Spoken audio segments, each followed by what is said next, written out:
Veneto ha aperto la strada.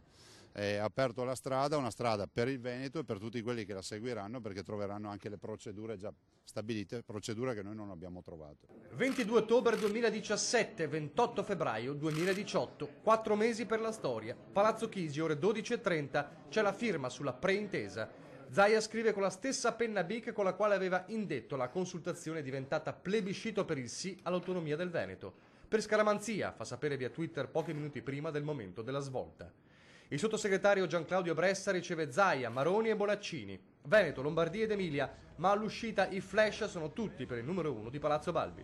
Una giornata super storica, direi che è un grande obiettivo, il punto di partenza, un punto solido, abbiamo messo i piedi sul terreno solido e da qui non si può che andare avanti, non si torna indietro.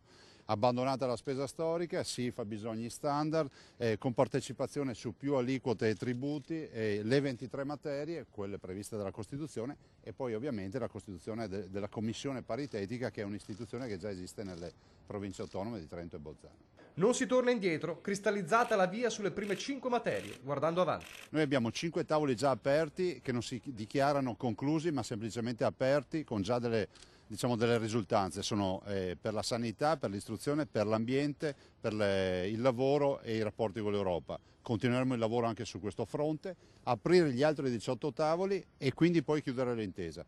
Si è definito che l'intesa che andremo a portare in Parlamento sarà un'intesa che dura 10 anni, poi verrà rinnovata e ci sarà un tagliando all'8º anno. Plauso da più parti e non solo politiche. L'Anci Veneto soddisfatta perché intravede maggiore autonomia anche per i sindaci, le categorie economiche e una migliore distribuzione delle risorse. E per Zaia quella di oggi è una pietra miliare che lascerà il segno. Ma guardi, io penso che diventerà virale l'autonomia, che esattamente era nelle corde dei padri costituenti. C'è Bressa e non Gentiloni a chiudere il tavolo, un'occasione persa, dice Zaia, ma oggi non è il giorno delle polemiche.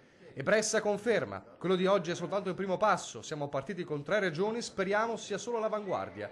Io quello che potevo fare a nome del governo l'ho fatto, ora la palla passa al prossimo Parlamento. Ma Zaia avverte. Qui si vede la forza del nostro referendum, quindi oggi c'è di mezzo un popolo che ha dato un'indicazione, per cui per noi non si torna indietro, a prescindere da maggioranze, da larghe intese, piccole intese o altre robe del genere, noi vogliamo l'autonomia.